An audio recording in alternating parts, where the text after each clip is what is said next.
Bom dia, pessoal. Estamos aqui entrando. Atrasei 2 minutinhos, peço perdão. Mas vamos aqui começar o nosso trabalho. Gente,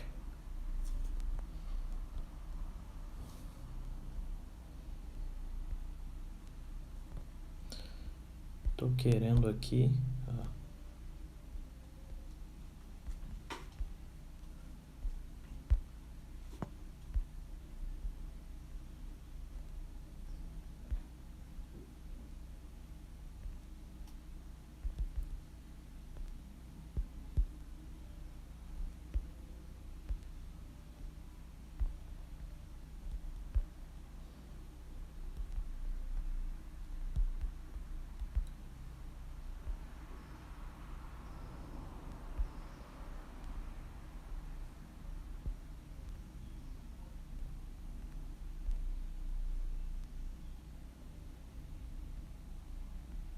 Então, acho que agora funcionou. Tô testando aqui um esquema novo hoje. Acho que tá indo bem. Bom, gente, olha só. O fim de semana foi agitado, todo mundo sabe, né? Eu creio que de tédio ninguém morre, pensando política em termos de Brasil. Espero que o som esteja bom aí, que vocês estejam me escutando bem. Vou aumentar aqui mais um pouquinho. E aí, pensando no fim de semana, eu creio que há alguns elementos de destaque, né? Mas antes disso, eu queria aproveitar e fazer alguns convites, que são os convites tradicionais aqui da nossa live, para você que está aqui pela primeira vez. Se estiver, seja bem-vindo. Para você que está aqui com a gente todos os dias, seja também muito bem-vindo, é sempre um prazer. E aí a gente tem algumas coisinhas a dizer, né? A primeira convide os seus amigos para curtirem a nossa página aqui no Instagram, a gente está também no Twitter e temos um canal no YouTube, onde todas essas lives e as passadas, essa e as futuras, a gente espera que estejam sempre colocadas lá. E temos também um canalzinho no Telegram, né? Então, se você usa Telegram, só buscar Creomar de Souza. E para que serve o canal do Telegram? Para que você receba conteúdo. Então, assim, tudo que a gente faz aqui, alguma entrevista, artigo, coisa que a gente produza, também é mandado nesse canalzinho do Telegram para você, tá? Dicas de leitura, seminários, coisas diversas. Quer ficar informado? Entra lá no canalzinho do Telegram e no nosso canalzinho do YouTube você pode ativar aquele sininho e aí você sempre vai ser notificado quando algum conteúdo novo for postado, tá bom? 2 recadinhos legais para hoje aí, coisas importantes. Nossa live acaba por volta de 12h40, 12h45. E aí, à 1 da tarde, eu participo da live do pessoal do We Think Brasil, né? O We Think Brasil é uma consultoria de atuação parlamentar e diplomacia corporativa, e eles me convidaram para conversar um pouquinho sobre conjuntura. Então, se você tiver tempo, quiser recomendar aos amigos, pode participar aqui e participar lá depois, mas não me abandone, fica aqui comigo. Sua presença é importante, tá bom? Então, gente, olha só, o que nós temos aí? O fim de semana foi agitado e eu creio que a gente pode destacar algumas coisas, né? Alguns acontecimentos.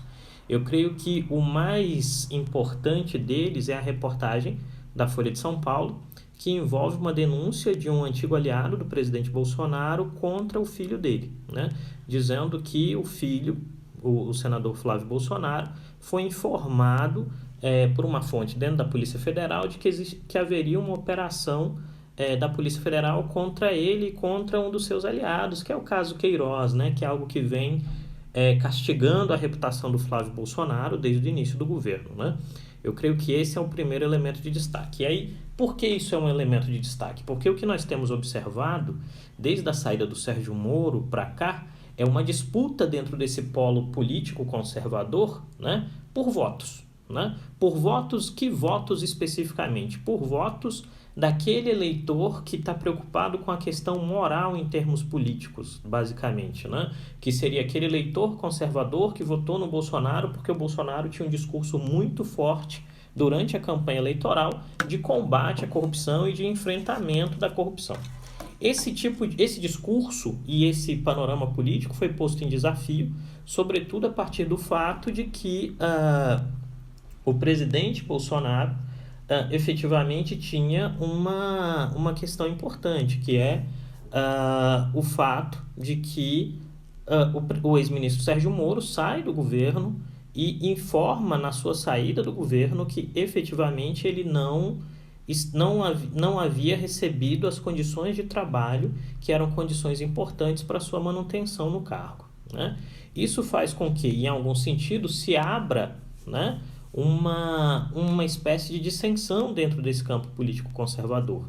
Porque Bolsonaro, a gente já falou isso algumas vezes aqui nas nossas lives, Bolsonaro foi eleito dentro de uma lógica em que ele tinha um discurso muito forte de efetivamente atuar no sentido de combater a corrupção, né? Essa é uma bandeira que surge dentro dos movimentos conservadores ali em meados do governo Dilma Rousseff, sobretudo como derivação dos escândalos, vocês se lembram disso. Quem não se lembra, se você estava em outro país ou em outro planeta, né? A partir de 2013 começa a surgir muito fortemente um grito político de repúdio à corrupção, e uma das vítimas desse grito político de repúdio à corrupção é o próprio governo Dilma Rousseff, que acaba caindo. Muitas estruturas políticas, muitos políticos celebrados na política brasileira também acabam tendo enormes problemas com a justiça nesse movimento. E Bolsonaro faz muito bem essa leitura no panorama eleitoral, né? Que significa dizer o quê? O presidente Bolsonaro, de fato, consegue compreender a regra do jogo político eleitoral, quais são as demandas das pessoas em termos de expectativa eleitoral, expectativa de voto, e se aproveita desse movimento e a partir daí consegue construir uma narrativa que o leva à vitória na eleição, né? E eu acho que isso aí é importante, por quê? Porque de maneira fundamental o que nós temos também é o fato de que hoje a gente está num movimento que é bastante complicado, que é dizer que algumas pessoas querem culpar o eleitor pela escolha política. Eu particularmente não gosto desse tipo de argumento ou desse tipo de fala, tá? Eu creio que efetivamente é importante entender que eleição é um processo competitivo e que, em algum sentido, cabe ao candidato convencer o eleitor a votar nele, não ao contrário, né? O eleitor está posto no mercado, o eleitor está posto para entender as interpretações e as soluções que são propostas pelos candidatos. E, em algum sentido, os candidatos que perderam a eleição tiveram, cada um a seu turno, enorme dificuldade de criar uma mensagem que fosse palatável, né? Aqui a gente pode, vamos conversar especificamente, por exemplo, daquilo que envolveu a estratégia de campanha do Fernando Haddad, né? Em específico, na semana passada alguém fez uma pergunta sobre o Haddad como uma eventual liderança da esquerda, né? A campanha do Haddad no primeiro turno foi uma campanha feita para manter a concentração da militância do Partido dos Trabalhadores, então era uma campanha que só evocava Lula. Quando Haddad tentou mudar o disco e falar diretamente com a população acerca das suas imagens, das suas ideias, das suas proposições, o tempo era curto e já estava colada a ideia de que ele era um político sem personalidade, né? Então a gente tem que tomar muito cuidado. Essa não é a minha posição pessoal, eu não gosto dessa ideia de responsabilizar o eleitor pela escolha política, né? O eleitor escolhe aquilo que parece mais agradável a ele dentro de um ambiente de crise ou de um ambiente de competitividade eleitoral. Mas, pois bem, o denunciador, ou melhor dizendo, né, o suplente do senador Flávio Bolsonaro, que é o Marinho, ele faz essa fala, né, durante o fim de semana para a Folha de São Paulo e, inclusive, já disse que se propõe a vir a Brasília para efetivamente dar esclarecimento sobre a sua fala. Então, isso é mais um elemento desse processo de disputa político-eleitoral que tem sacudido, em determinado sentido, os corações e as mentes desse eleitor mais à direita. E por que eu estou dizendo isso? Porque, em algum sentido, quando você pega Jair Bolsonaro, João Dória, Wilson Witzel, os três estão disputando o mesmo panorama eleitoral. Eles estão buscando o mesmo tipo de eleitor, né? Que é aquele eleitor que, em alguma medida, é conservador, é um eleitor mais à direita, é um eleitor que tem uma rejeição de votar no Partido dos Trabalhadores ou em outros candidatos de esquerda. Eles estão brigando por esses eleitores. E essa briga por esses eleitores continuamente dá a necessidade, ou gera a necessidade em cada um deles, de efetivamente construir um discurso e se posicionarem politicamente. A saída do Moro desse processo político, no sentido de que ele deixa de apoiar o presidente Bolsonaro, cria uma enorme dificuldade para esses eleitores e efetivamente faz com que a gente tenha esse panorama que é novo do ponto de vista político. Então, essa é a primeira parte do processo, né? Que é a denúncia da Folha no fim de semana, com uma reportagem enorme dizendo que o senador Flávio Bolsonaro teve acesso a uma informação privilegiada da Polícia Federal para se proteger em termos de algo que envolvia um dos seus aliados políticos. Essa é a primeira parte do nosso fim de semana, né? Lembrando, para você que está acompanhando a gente, as nossas lives acontecem de segunda a sexta-feira, sempre ao meio-dia. Segundo recado importante, tá vendo esse símbolo que é um aviãozinho aqui embaixo? Clica nele e envia a live para os seus amigos, ainda dá tempo. Terceira coisa importante, eu esqueci o meu relógio, então, por favor, quando for 12h20, alguém começa a escrever, manda uma pergunta aí para eu saber que é a hora da gente começar a responder as perguntas, senão eu vou falando aqui e vai embananar o dia todo. Ou se vocês deixarem também, eu vou até ali, pego o meu relógio e volto, mas aí eu preciso da permissão de vocês para que eu vá lá buscar o relógio, né? Mas enfim, então vamos seguir. Esse primeiro elemento cria mais um mecanismo de pressão sobre o presidente Bolsonaro. E aí vamos lembrar o seguinte, esse é um governo que vem pressionado, né? Ele é pressionado por uma série de instâncias, por uma série de circunstâncias, né? A dificuldade de lidar com a questão da pandemia, a dificuldade de lidar com a recessão, e amanhã especificamente, meu amigo Felipe Marinho, que saca muito de finanças, pediu pra gente fazer uma conversa dessa durante a semana. Amanhã a gente vai falar só de Guedes e Centrão, né? Amanhã o tema é esse. Eu nunca adianto o tema, mas vou adiantar esse. Amanhã é Guedes e Centrão, com foco na galera que está preocupada com suas poupanças, seus investimentos, seu futuro, né? Então, esse é o foco. Obrigado, Chavegatti, por me avisar. E depois me avisa 12h40, que é a hora que eu tenho que terminar. Então, esse é um elemento, né? Dificuldade para lidar com a pandemia, dificuldade para lidar com a recessão, um embate muito forte com o legislativo e com o judiciário. Esse embate com o legislativo, o governo tem tentado resolver trazendo o Centrão para dentro do governo. E uma outra questão fundamental, que é como a sociedade tem interpretado tudo isso. Isso quer dizer, setores da sociedade a cada dia enxergam mais e mais dificuldade do governo Bolsonaro em efetivamente entregar as políticas públicas de qualidade ao governo. E aí, voltando mais um pouquinho, o que a gente tem antes do fim de semana? A saída do Nelson Teich. E aí o governo vai para o seu terceiro ministro da Saúde em meio a uma pandemia, né? E isso também machuca a imagem do governo. Esse panorama todo é fechado com um domingo. No domingo, o que a gente vai ter no domingo, né? No domingo nós temos mais uma manifestação. Mais um grupo de apoiadores do presidente da República vai na frente do Palácio do Planalto e se manifesta no sentido de prestar apoio e solidariedade ao presidente, né? Quais são duas diferenças fundamentais dessa manifestação deste domingo com as manifestações anteriores, né? Primeiro eu falo das duas diferenças, depois das semelhanças.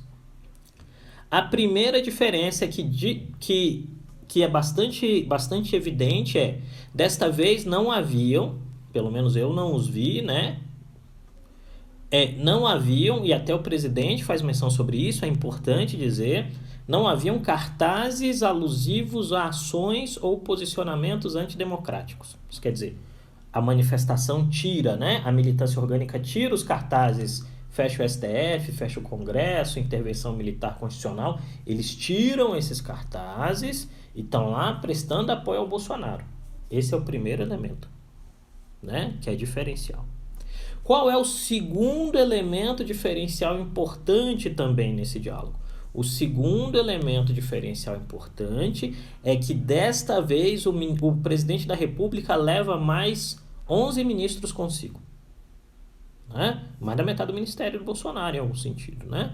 Ele leva 11 ministros consigo e esses ministros, junto a ele, fazem, né? Confraternizam com os manifestantes no sentido de dizer, olha, o governo não está só, o governo tem apoio, o governo tem as ruas, por assim dizer, o governo tem o povo, o governo tem as ruas, o governo tem efetivamente apoio político e popular suficiente para que ele de fato possa continuar governando, e aí o governo reforça a narrativa. E qual é a narrativa construída pelo governo nesse exato momento, né?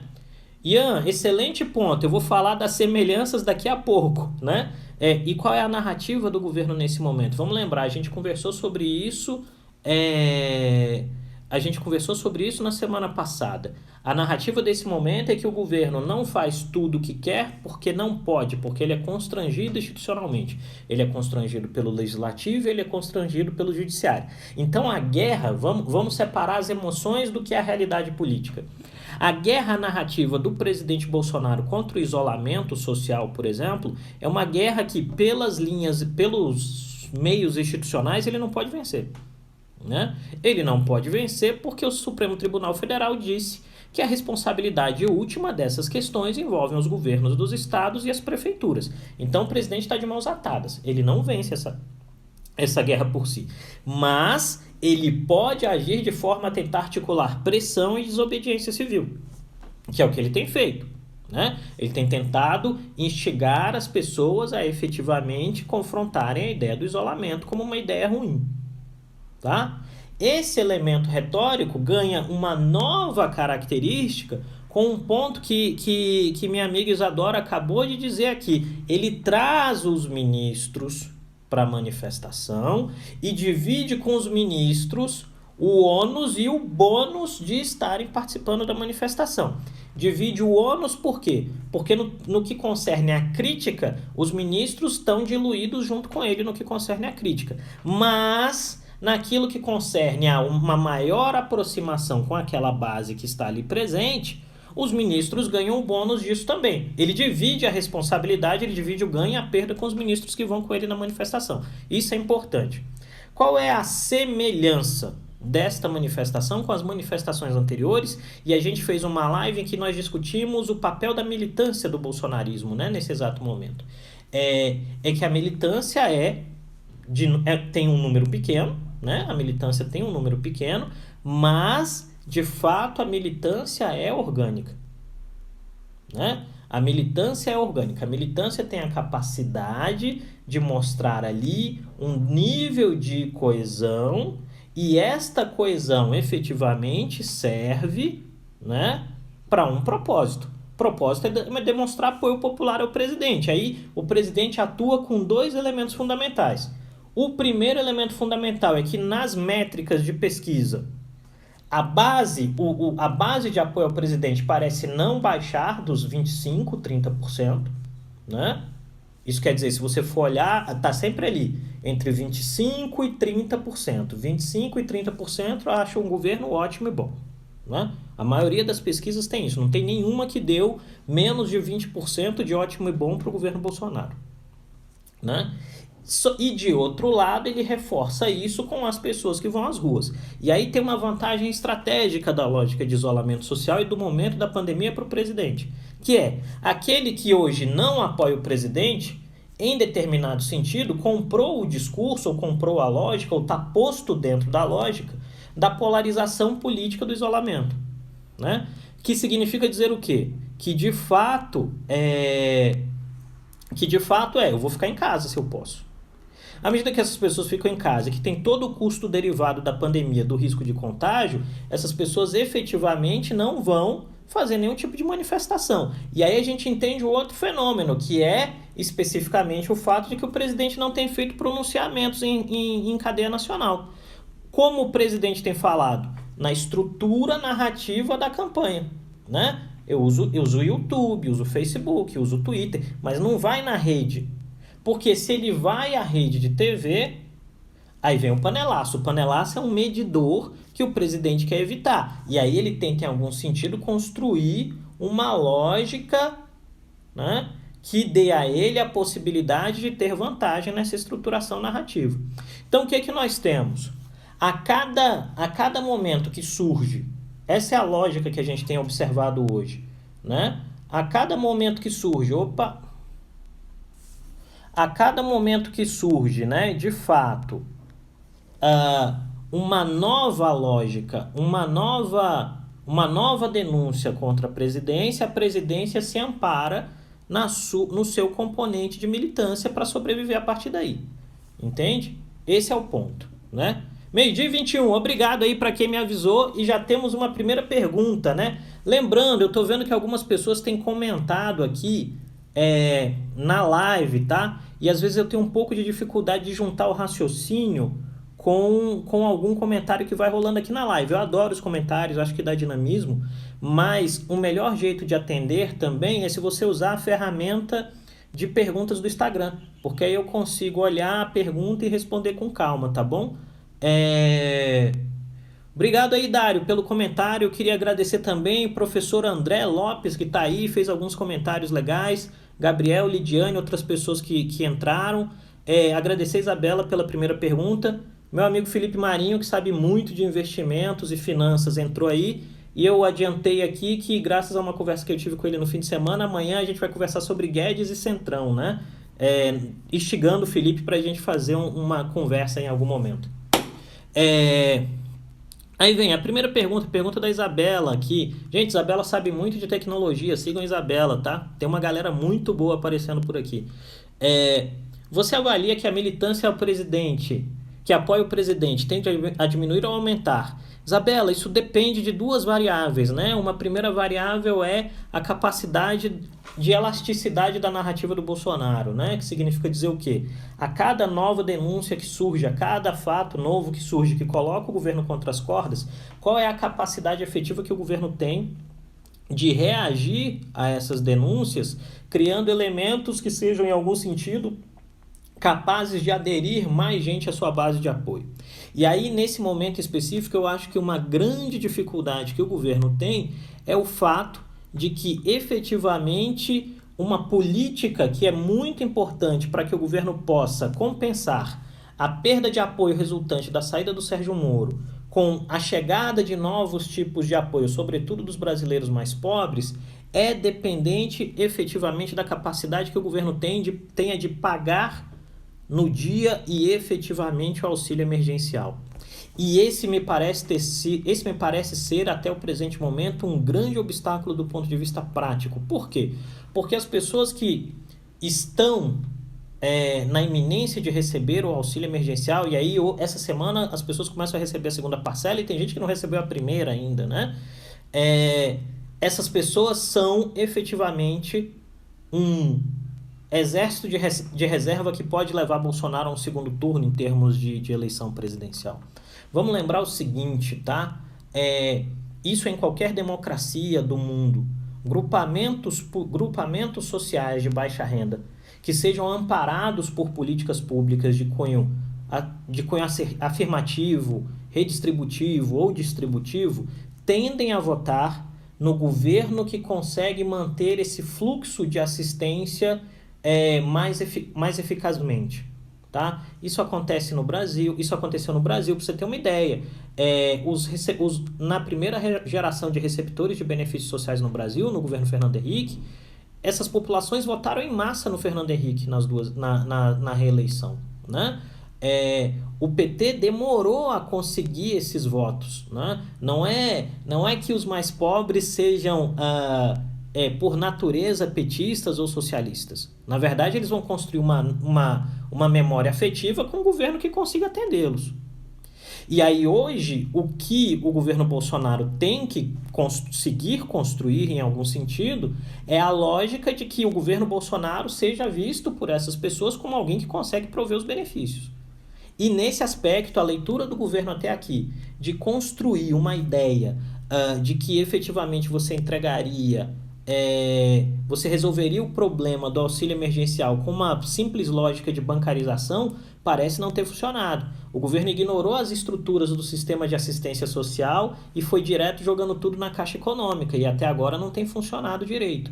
Né? Enfim, mas é uma análise, tá? Não tô aqui para passar pano na cabeça de ninguém, nem para criticar alguém gratuitamente. É análise. Em termos de métrica de política pública, o processo é difícil até agora. E aí vem, Bolsonaro precisa desses votos, né? Para que sua base de apoiadores aumente. Ele precisa desses votos. E para conseguir esses votos, efetivamente, ele precisa que as políticas públicas funcionem. Então, eu acho que passa por duas variáveis. A primeira é a narrativa, a segunda são políticas públicas que funcionem. E nesse exato momento, o governo tem duas dificuldades. A narrativa é difícil, porque ela está só para convertidos, e as políticas públicas não têm funcionado tão bem, tá bom? Obrigado pela pergunta, espero que eu tenha respondido. Vamos aqui, mais uma. Vamos aqui. Segunda. Quais as cortinas de fumaça utilizadas na narrativa contra as denúncias ao governo? Cara, eu acho que efetivamente o governo tem. Eu acho que efetivamente o governo tem um grande desafio, né? Porque à medida que as denúncias vão se avolumando, tem uma questão importante, que é como eu rebato as denúncias, né? E aí, em termos de denúncias, eu acho que o governo tem uma vantagem que é a imprensa também passa por um processo de descredibilização, né? Então as denúncias calam nos corações dos convertidos ao antibolsonarismo, por assim dizer, né? Então as denúncias por si não são um problema. O problema, efetivamente, me parece hoje ser a capacidade do governo de prover políticas públicas que resolvam a questão da pandemia.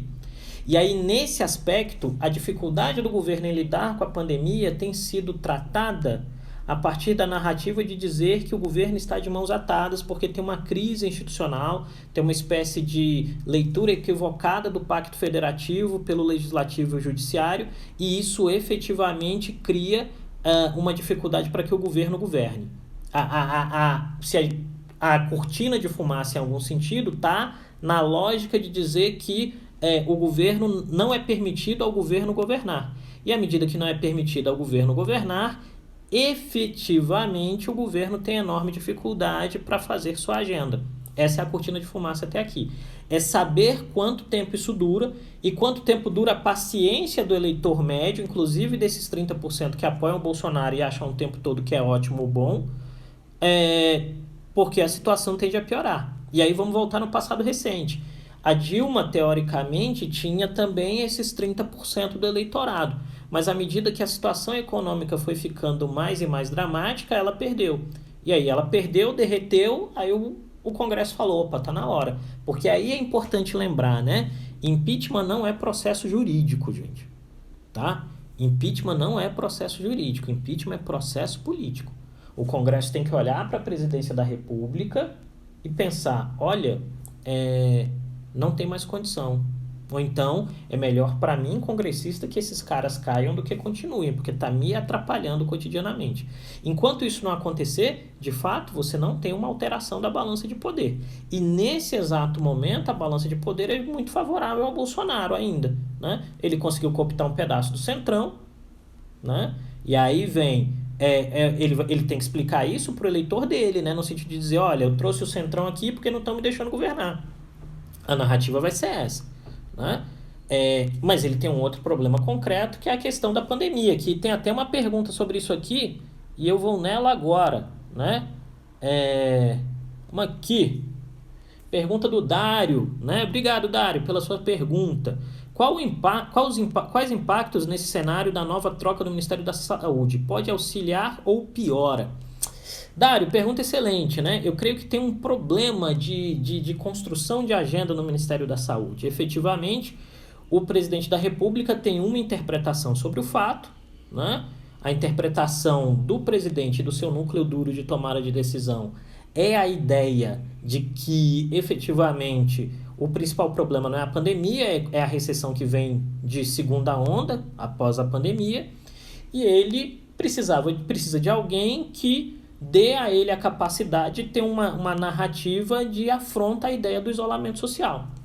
Essa narrativa, até o presente momento, não encaixou, né? Ela não encaixou, por exemplo, com o Mandetta, né? O Mandetta estava muito aliado com os governadores dos estados, com os prefeitos, e muito preocupado com a questão dos insumos médicos para atender os eventuais doentes. O Mandetta cresceu muito em termos de popularidade e por ser político, à medida que ele cresceu em termos de popularidade, ele foi se sentindo mais à vontade para bater de frente no presidente, e o presidente começou uma ação de desgaste, né? Que era aquela ideia do presidente ir na padaria, o presidente ia na farmácia, o presidente comia um pastel, ia na feira. Repare, durante a administração do Taixa, o presidente não fez essas recorrências, porque ali não era simplesmente a questão de sou contra o isolamento, a questão era de criar constrangimentos ao ministro que ele queria que pedisse demissão, mas o Mandetta disse, eu não vou pedir demissão, você que me demita, ele teve que demitir o Mandetta. O ônus ficou para o Bolsonaro. Quando vem o Taixe, a ideia é, eu trago alguém que é que é alinhado comigo do ponto de vista de processo decisório, e alguém que não tem respaldo na estrutura político-partidária, porque ele depende só de mim, né? O Mandetta tinha o respaldo do DEM no Congresso, o Mandetta tinha sido congressista, então ele tinha respaldo político, né? O Taixe não, o Taixe chega lá na conta do presidente da República, com o selo de que foi um gestor muito eficaz do ponto de vista econômico no mundo privado. Gestão pública é um negócio complicado, ele demora um tempo para construir isso, ele não indica o seu número 2 no ministério, né? O Pazuello foi indicado pelo presidente Bolsonaro, e se constrói uma equipe. Só que parece que, em algum sentido, ele não consegue fazer a coisa girar, porque o Taixe tem visões do ponto de vista técnico que são muito semelhantes às visões do Mandetta. E ele começa a apanhar da militância do Bolsonaro dizendo que é Mandetta 2.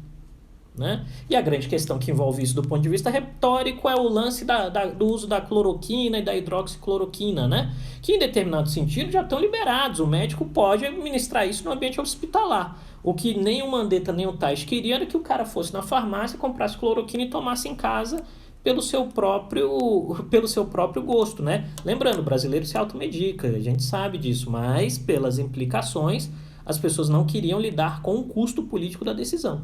Esse é o ponto. O Taixe cai, a gente tem o Pazuello agora como ministro interino e o Bolsonaro está pensando em um novo nome.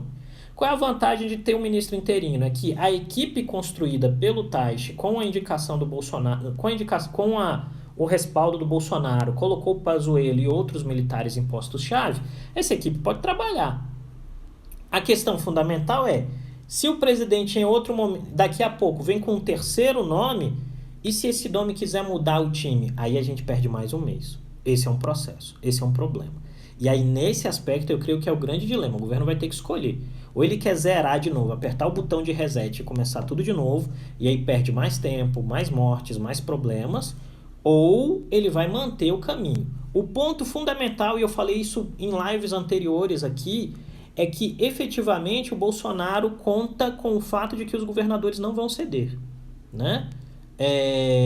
Efetivamente, para o Bolsonaro é bom que os governadores não cedam em termos das práticas de isolamento social até terem um plano de saída, porque não é o Bolsonaro que faz essas escolhas e o ônus da decisão não cai no colo do Bolsonaro, cai no colo dos governadores e prefeitos. Os questionamentos são feitos aos governadores e prefeitos e não ao Bolsonaro. Então, nesse sentido, ele tem uma certa tranquilidade e margem de manobra. Opa, bati a mão aqui. Entendeu? Espero que tenha respondido aí, meu velho. Vamos aqui mais uma.